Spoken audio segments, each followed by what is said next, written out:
my name is Veronica. Welcome to my channel, Happy Lady One-on-One. Today, I would like to tell you about my experiences booking a cruise through Norwegian with the flights. And is it really worth it? All the times before, when I cruised or I traveled overseas or went to Europe or went to other countries, I always booked my own flights. This time when I was booking a cruise, I noticed a couple of things on their website. Norwegian constantly runs some specials, especially when it comes to the flights or combo packages, and many people wonder whether those BOGO promotions are worth it, especially when you're booking a cruise and a flight at the same time, and you're traveling with your companion or with kids, and it seems so convenient to do it through them so you don't have to worry about making your own flights or arrangements, especially if you're going internationally or you're going to Europe or you're flying somewhere far. You want that headache off your shoulders. So I also did some comparisons myself. Number one thing I noticed is when you're booking a cruise through your phone on the app or maybe on their website, it automatically adds the airfare for you and your companion, especially if they're running a promotion, BOGO promotion, for the second passenger to fly for free. It almost doesn't give you an option to book your own flights. It adds your flight automatically, and it's possible they're doing it during their promotion time, and you can actually have an option of adding a flight or not on a different day. But I know a lot of people want to use that promotion so they can save on the flights. So when you're on their website or on their app, it adds your airfare automatically for you and your companion. I even tried to call them once and talk to the live person on the phone, and they also went through the prompt with me to add the flight to my itinerary. And when I asked them, do I have to add the flight? They said, no, you don't have to. You can always cancel it or take it out from your itinerary later after you do some shopping on your own and see if that flight or that price for the flight is really worth it. So of course, after reserving a cruise with a flight, I went back, I went to Google Flights, I went to Expedia, and I checked the flights that I can make on my own and see how much it would cost if I booked it on my own. And what I noticed is, if you're booking within the United States, if your cruise comes out of the United States port, some of those prices are less expensive if you book your own flight. So it can be half the price if you book it early enough or if you make reservations early enough. It's always better to even book the cruise in advance and not wait till the last minute. And this way your flights will be much cheaper as well, especially if you're doing it 6 or 12 months in advance, depending on how far out the website allows you to book a cruise or book a flight. So most of the international flights that I was booking through the cruises were about $1,000 or $1,500 per person. So if the second person travels for free, it kind of makes sense. And if you are flying from the airport in the United States to Europe, usually $1,000 per person or $1,500 a person for the flight is not expensive. In the summertime, flying to Europe from the States is in the range of $1,500 to $2,000 per person because it's a popular month or popular season. Same goes for Christmas holidays or New Year's. So if you can get that special promotion and the second person flies for free, it is a good deal in that case. So I would definitely book during those special promotions to get your second passenger fly for free. If you're going to the Caribbean from United States, for example, it's probably going to be better for you to book your own flight from the United States to the island or somewhere close to the port where the cruise ship goes to. So it is definitely highly recommended for you to shop the flights and make sure you're getting the best deal.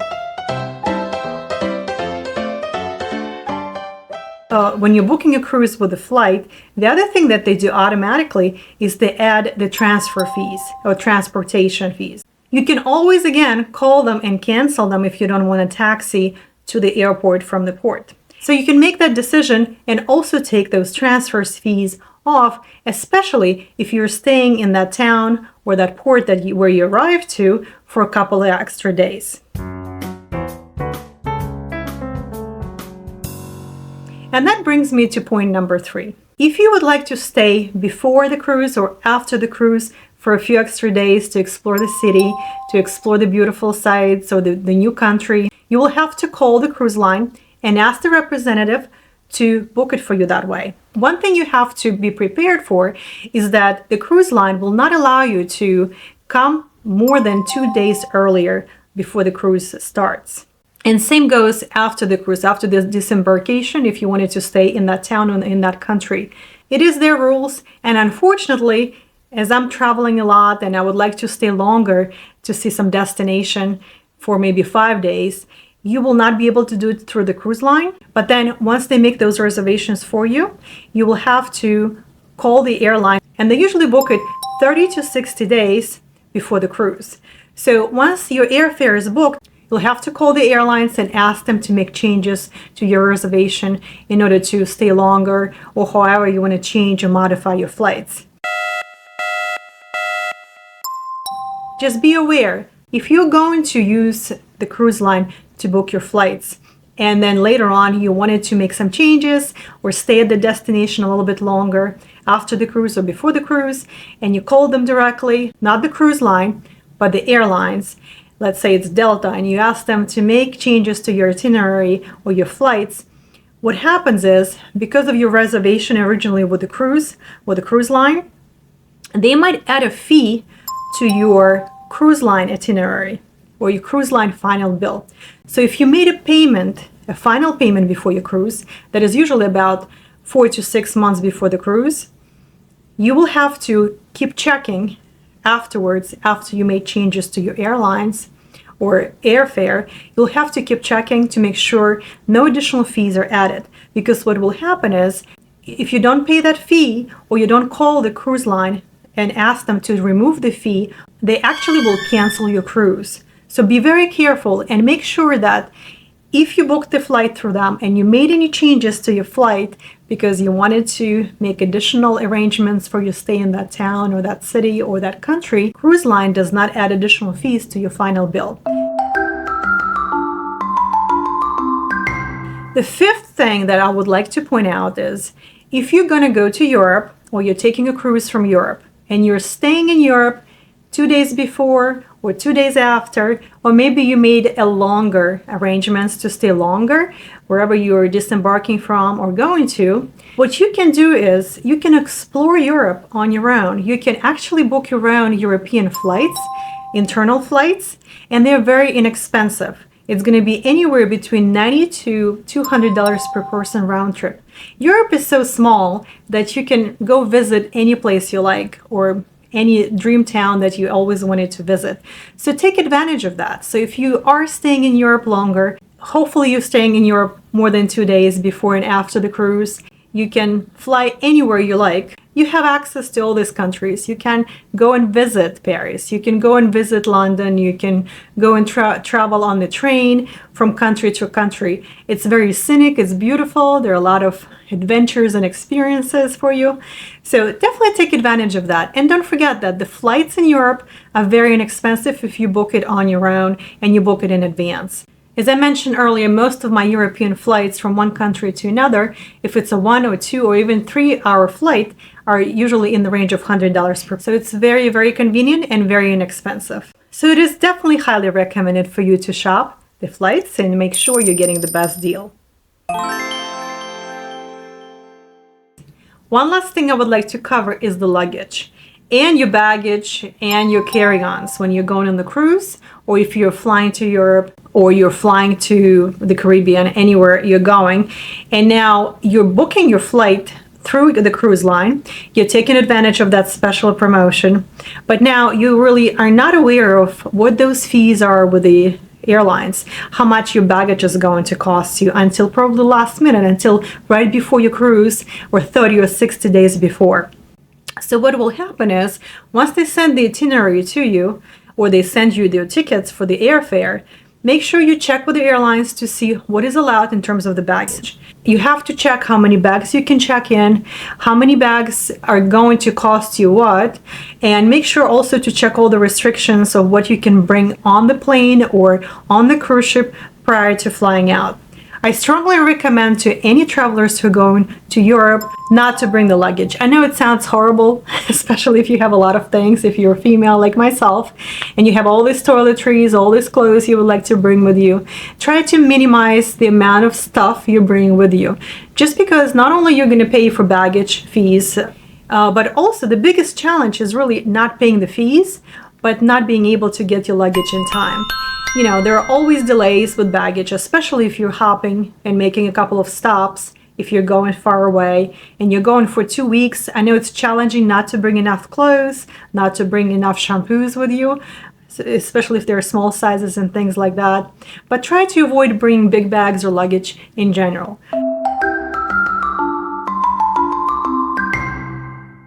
If you can pack everything in your carry-ons, a lot of times those international flights allow you to bring a wheeled carry-on and a backpack or something rather sizable for your personal item. Try to put everything in there, because the worst thing that can happen is you arrive to your destination, you just made that 10 or 20-hour flight with a couple of stops, you went through different airports, and you think everything is great on a track, but then you arrive to your destination and now your bags are delayed. Or maybe you didn't buy insurance and now you have no bags, no clothes, and you have to embark your cruise ship and you have nothing to wear.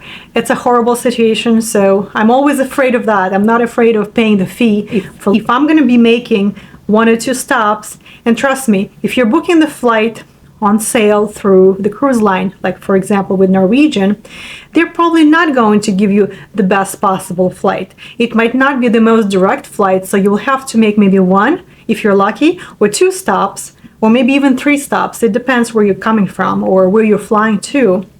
So with that many stops, depends on the country, depends on the services in that country at the airports. A lot of times, if you have a very short connection between flights, the bags do not make it to the next flight. I had my baggage lost so many times in the past when I flew internationally that it was not even funny. Like, it was almost every flight I flew with the multiple stops, my bags were lost. As long as it's a direct flight, then it's great. Usually it's never a problem, because they pack the bags and then you fly to your destination. But if it is a flight that was on sale, buy one, get one free, and they're booking it last minute or 30 days before the flight, usually by that time all the best flights are gone or all the seats are gone. So they're booking whatever is available, whatever is there to cover that special promotion that you bought from them. You will have the seats, you will have the flight, but you will have stops. And if those connections are short, and short I'm talking about 1 or 2 hours, is considered short for international flights. If your connection anywhere between 3 to 4 hours to do the transfer of planes, then you definitely have enough time for the bags to make it from one plane to another. But again, it depends. It could be weather conditions, it could be delayed flights, it could be late flights, and then you're rushing to get to the next plane, and that's great that if you make it, but then your bags are probably not going to. So be prepared for that. I always tell people who fly internationally, do not pack heavy. Always pack light. Always bring as little as possible in your carry-ons, and maybe just try to figure out how to do laundry while you're traveling, while you're doing it on board. I have a video from the last year's cruise. I will leave a link in the description below on how I did laundry, how I only came for 12 days to Europe with only carry-on bags. I didn't have any luggage or any checked bags. How I was able to make many stops in multiple places with only my carry-on without any concerns or worries that they will lose my luggage or my bags. I promise you it can be done, and you can do it too. Don't leave it to the mercy of the airlines or to any kind of circumstances or bad conditions for your luggage to be lost or delayed. Because one time my luggage was delayed for a month.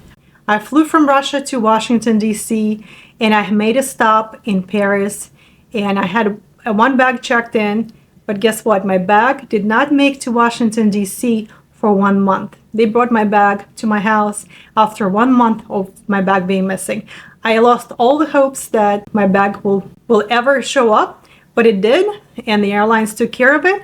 But something to consider when you're flying overseas, where it's crowded, where a lot of things are happening, because then you have nothing. So it's better to have a little bit of a hassle carrying around your carry-ons and worrying about that, rather than having lost bags. Thank you so much for watching this video till the end. I really appreciate your support. So if you like this video and you found some of this information useful, please don't forget to like this video, subscribe to my channel because I'm going to be making more videos about cruising. And if you have any questions or would like to make comments, please leave comments below. Happy cruising!